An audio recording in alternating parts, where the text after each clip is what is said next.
Hello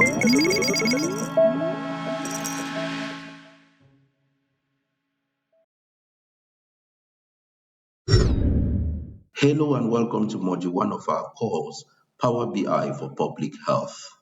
Build dashboards that save lives. My name is Wilfred Ngwa, and I'm excited to guide you through this transformative journey where data meets impact.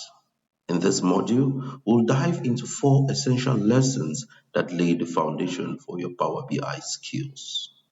In Lesson 1, we will cover what is Power BI and explore how Power BI empowers public health professionals to turn data into life-saving insights.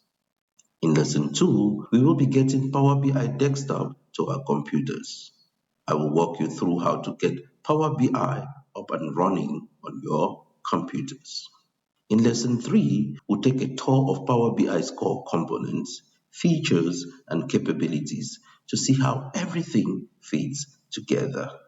And finally, in Lesson 4, you'll learn how to confidently move around the Power BI desktop interface. So stay tuned, follow along, and let's build dashboards that make a difference.